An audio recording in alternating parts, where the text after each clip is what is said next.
Hari Perkhidmatan Awam berintegriti dan berinovasi pemangkin pembangunan negara. Bersama dengan penceramah yang kita undang khas daripada Kementerian Hal Ehwal Agama, iaitu Yang Mulia Ustaz Muhammad Yusuf Haji Abdul Majid. Assalamualaikum. Waalaikumsalam warahmatullahi wabarakatuh. Sihat? Alhamdulillah. Alhamdulillah. Selamat menyambut Hari Perkhidmatan Awam. Sama-sama kita ni. Sama-sama kita ni kan. Sama-sama kita ni berkhidmat, sama-sama kita ni memainkan peranan yang penting. Betul. Jadi mungkin topik pada hari ini ialah istimewa sedikit. Directly, secara langsung, tema Hari Perkhidmatan Awam. Mungkin Ustaz dapat mengupas topik ini secara lebih terperinci. Silakan. Alright. Ya. Bismillahirrahmanirrahim. Assalamualaikum warahmatullahi wabarakatuh. Alhamdulillahirabbil alamin wassalatu wassalamu ala asyrafil anbiya'il mursalin sayyidina Muhammad wa ala alihi wa sahbihi ajma'in. Yang pertamanya kita dibuka dengan muqaddimah sabda Nabi sallallahu alaihi wasallam, khairun nas anfa'uhum linnas. Bahawa yang sebaik-baik manusia itu adalah yang paling banyak manfaatnya kepada manusia lain. Dalam hadis lain Nabi sallallahu alaihi wasallam bersabda, yang paling dicintai oleh Allah Subhanahu wa taala adalah manusia yang paling banyak memberi manfaat kepada yang lain. Jadi kita ni mesti memahami bahawasanya sebagai warga perkhidmatan awam, kita ni kena lantik di dalam jawatan-jawatan kita ni itu adalah bertujuan sebagai melaksanakan urusan kerajaan dan pemerintah, dan dalam masa yang sama juga melihat bahawasanya lantikannya itu adalah sebagai suatu bentuk amanah di dalam membantu raja selaku ketua pemerintah negara Brunei Darussalam dalam urusan negara. Dan juga kata ni bila kita ni melihat diri kita ni sebagai pegawai-pegawai dan juga kaki tangan di dalam perkhidmatan awam ni, kita ni jangan lupa bahawasanya kita ni juga adalah manusia. Ya, betul. Kita ni adalah makhluk Allah SWT dan maknanya kita ni adalah hamba Allah yang ditugaskan oleh Allah Subhanahu Wa Taala akan kewajipan mencari rezeki yang halal dengan pekerjaan. Dan juga dalam masa sama tu kita ni melihat bahawasanya kita ni adalah khalifah di dalam memakmurkan bumi ini sebaik-baik mungkinnya. Jadi berbahagialah warga perkhidmatan awam yang bila ia memahami hakikat ni, ia menginsafi fakta ni bahawasanya keluar masuk pekerjaan, keluar masuk pejabatnya tu ataupun di manapun lapangan pekerjaannya tu, ia mengetahui bahawasanya ujung bulan ataupun bila ia menerima ganjaran daripada gaji daripada majikannya tu, bukan itu saya perolehi, tetapi ia menerima akannya ganjaran pahala daripada Allah Subhanahu wa taala pada hari akhirat kelak. Firman Allah Subhanahu wa taala, a'udzubillahi minasyaitonir rajim, wabtaghi fima ataakallahu ad-daral akhirah wa la tansa nasibaka minad dunya wa ahsin kama ahsanallahu ilaik. Berusahalah kamu mencari apa yang disediakan oleh Allah Subhanahu wa taala kurniaannya, anugerahnya pada hari akhirat. Yang pertama. Yang kedua, wa la tansa nasibaka minad dunya. Jangan kamu lupa ada juga adanya makna yang kamu terima tu di dunia ni. Wa ahsin, berlaku baiklah seperti mana berlaku baiknya Allah pada kamu. Jadi di sini kita ni melihat akan adanya motivasi Nabi sallallahu alaihi wasallam tadi bahwasanya sebaik-baik manusia itu adalah yang paling banyak memberi manfaat kepada orang lain. Kita ni hidup ni antara dua tangisan. Tangisan bila kita ni lahirkan anak, nangis. Dan juga tatkala kita ni meninggal, yang kita ni harapkan adalah orang merasa rasa kehilangan. Bila ada orang merasa kehilangan, adanya tangisan. Di antara dua tangisan ini, itulah yang menjadi ujian kita ni. Alladhi khalaqal mauta wal hayata liyabluwakum ayyukum ahsanu amala. Antara dua tangisan ini ada hidup dan ada yang mati yang diciptakan oleh Allah SWT, liyabluwakum ayyukum ahsanu amala. Untuk menguji di antara kamu siapa yang paling baik amalnya. Jadi kita ni melihat di sini akan adanya kesungguhan sebagai warga perkhidmatan awam ini, ia bukan sebagai seorang yang berfungsi di dalam melaksanakan urusan kerajaan dan juga pemerintah, tetapi ia berfungsi sebagai hamba Allah Subhanahu Wa Taala. Jadi di sini kita ni bermula masuk di dalam cerita berinovasi, berintegrasi dan juga berinovasi ini.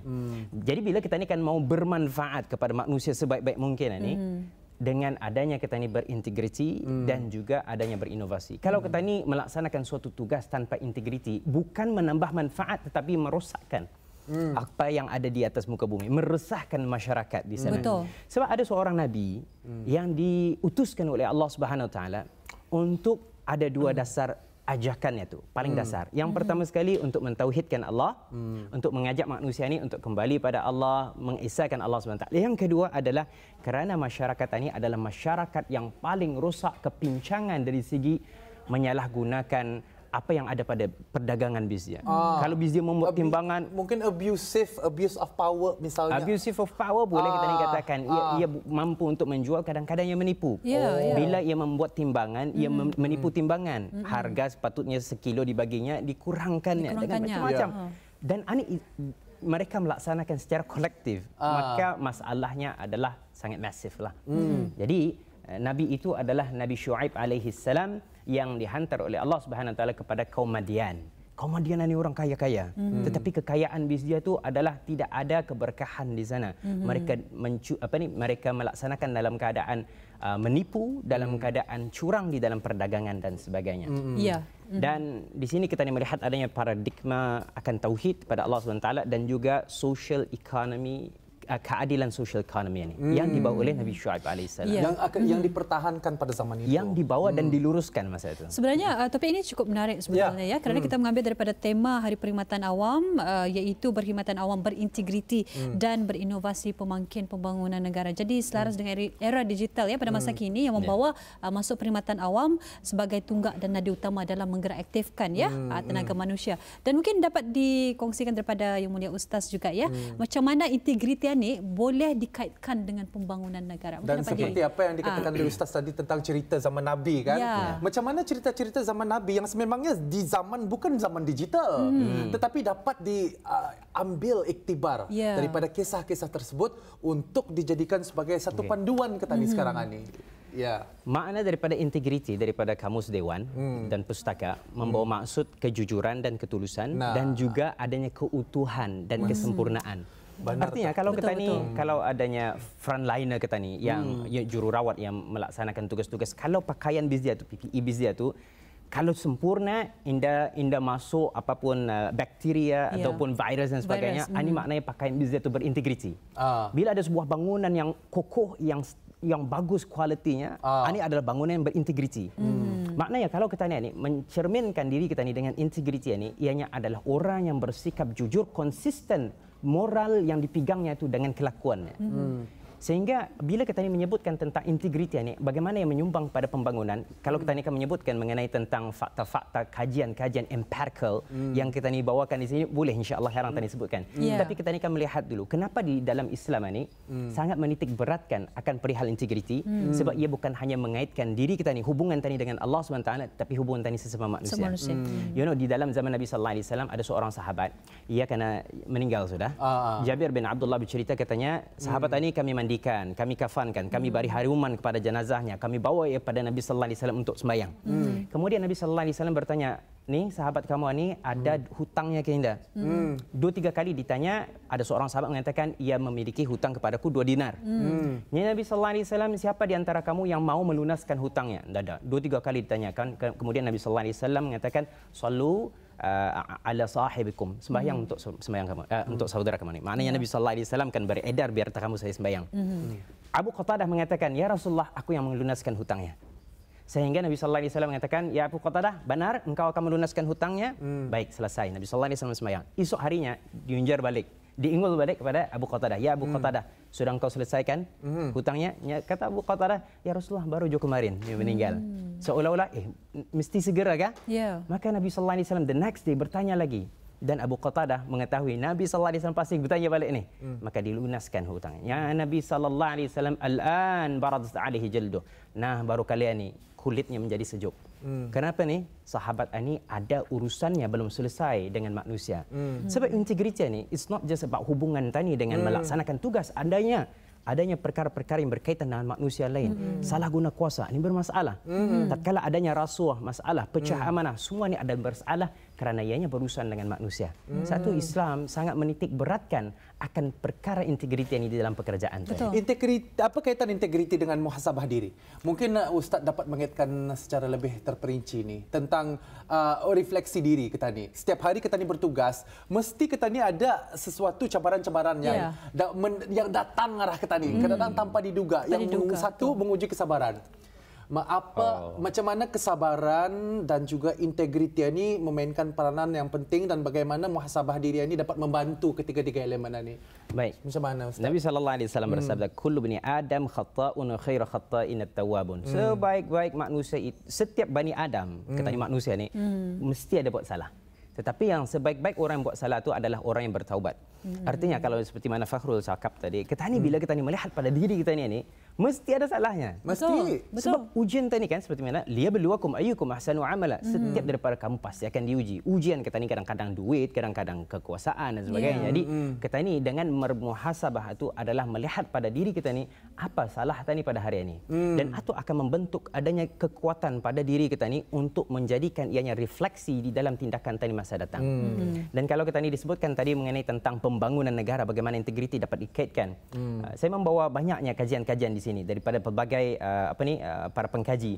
Mereka mendapati orang yang adanya bawa kepada level corporate di sini. Bila masuk kepada level corporate, dia mendapati syarikat-syarikat ataupun organisasi yang berjaya menerapkan integriti di dalam organisasi bisnes sebagai suatu budaya bekerja, maka mereka akan mendapati ada peningkatan kadar penghasilan, adanya kadar prestasi operasi dan nilai pasaran meningkat, adanya peningkatan kadar keuntungan, sales naik dan sebagainya. Banyak di sini. Dan jangan lupa, itulah yang menjadi bukti bahwasanya tatkala kita ini melaksanakan sesuatu tugas dengan adanya integriti yang didasari oleh takwa dan iman, ianya membawa menarik berkah daripada Allah SWT. Walau anna ahlal qura amanu wattaqau la fatahna alaihim barakatin minas samai wal ard. Kalau Allah Subhanahu wa taala mendapati ada suatu tempat, suatu qaryah bisnis yang beriman bertakwa pada Allah Subhanahu wa taala, Allah turunkan daripada langit dan bumi keluarkan akan adanya berkah ini. Alhamdulillah. Dan itu yang penerangan mengenai dengan integriti yang boleh dikaitkan dengan pembangunan negara ya. Bagaimana pula dengan inovasi dengan mungkin boleh dikaitkan dengan pembangunan negara? Mungkin dapat dikongsikan ni yang boleh Ustaz. Alhamdulillah. Okey, kita ni masuk sekarang dalam inovasi. Inovasi ini menarik sebab ianya adalah ciri khas yang Allah Subhanahu Wa Taala titipkan kepada kita ni manusia. Makhluk lain indah. Kenapa? Sebab manusia ni Allah Subhanahu Wa Taala berikan anugerah akan adanya akal, kombinasinya ada nafsu syahwat. Yes. Dan dua-dua ni penting di dalam adanya pembangunan kemajuan sesuatu secara individu ataupun sebuah negara. Kerana apa? Kalau kita ni melihat malaikat. Allah SWT berikan dia akal, fikiran tanpa adanya syahwat. Sehingga mereka tatkala diperintahkan Allah, tidak akan membantah dan mereka pasti akan melaksanakan apa yang Allah suruh pada dia buat. Dan kalau dia diperintahkan untuk sujud macam itu saja. Kalau diperintahkan untuk tawaf saja. Binatang lain, binatang diberikan oleh Allah SWT akan adanya syahwat tetapi tidak ada akal fikiran. Sehingga dia mampu untuk berinovasi. Malaikat ada fikiran tetapi tidak berinovasi sebab apa? Tidak adanya keinginan untuk melaksanakan selain daripada yang seperti mana yang diperintahkan oleh Allah Subhanahu wa taala. Jadi manusia ada dua, ada keinginan dan ada kemampuan. Kemampuan juga. So itu kalau kita ni melihat singa, kalau yang makan mana dimasaknya kari kan. Kalau daripada saja antam saya makan daripada dulu mantah-mantah itulah dimakan sampai bila-bila makan mantah. Tapi kalau manusia, kalau belurih daging karbau, lambu macam-macam. Ada daging daging rendang, ada kari, ada masak kicap, ada masak macam-macam lah. Kalau tidak ada akal, tidak akan mengakali karya itu kan. Maknanya adanya inovasi di sana. Betul. Jadi ini adalah suatu perkara yang menjadikan manusia itu sebaik-baik ciptaan Allah SWT. Walaqad khalaqnal insana fi ahsani taqwim. Sesungguhnya kami telah menjadikan ciptaan manusia itu sesempurna mungkin, sebaik-baik ciptaan. Jadi di sana kita ni melihat juga Nabi sallallahu alaihi wasallam bersabda, orang yang beruntung itu adalah orang yang hari ini lebih baik daripada hari kemarin. Dan orang yang rugi itu adalah orang yang pada hari ini indah lebih baik daripada hari kemarinnya. Jadi artinya di sana kita ini diperintahkan untuk adanya kemajuan, ada yang pembangunan, ada yang bergerak ke depan melihat apa yang lebih baik untuk kita ini. Kalau indah mana ada TV kita ni akan dapat adanya sejauh mana agaknya dengan adanya kehebatan sang manusia ni untuk mencipta sesuatu daripada inovasi dan sebagainya. Sejauh manakah inovasi-inovasi yang mungkin di hadapan mata Ustaz ketika ini kan adalah tanda sebuah pembangunan negara. Kadang-kadang inovasi ini juga menjatuhkan peradaban kita ni juga. Kalau kita ni dengar di mana-mana siaran media dan sebagainya. Jadi di mana balance-nya tu? Terletak di mana balance-nya tu Ustaz? adakah terletak daripada diri kita ni ataupun macam mana? Jadi Allah Subhanahu Wa Taala memerintahkan kita ni untuk menggunakan akal in order untuk dapat keluar terhasilnya inovasi ini. Inna makai akal inna akan mampu. Yang pertama sekali pakai akal, tapi bila pakai akal hati-hati, ada syaraknya, ada batasan-batasannya. Sehingga Allah Subhanahu Wa Taala berfirman di dalam Al-Quran 11 kali, afala ta'qilun, kenapa kamu tidak berfikir? Ini adalah suatu perkara. Fikir betul sebenarnya, difikirkan. Kalau artinya afala ta'qilun, tidakkah kamu berfikir? Artinya kalau kita ni berfikir ini kita ni hina. Bahkan Allah Subhanahu Wa Taala berfirman lebih hina lagi daripada kal an'am. Kal an'am ni maknanya binatang ternak. Kalau kita ni tidak berfikir. And bila kita ni melihat lagi akan adanya dari 145 reviews. Ini saya dapati daripada Harvard Business School punya journal. Dia mengatakan ada 145 studies yang menyatakan bila kita ini berada di dalam keadaan yang supply constraint ataupun lack of supplies maka akan memaksa kita ini untuk menggunakan akal, dan di sanalah banyaknya kajian menunjukkan bila ada constraint ini kita ini akan lebih menggunakan akal, lebih banyak inovasi. Jadi kalau kita ini mengatakan apakah inovasi yang terbaik itu, ianya adalah inovasi yang bermanfaat.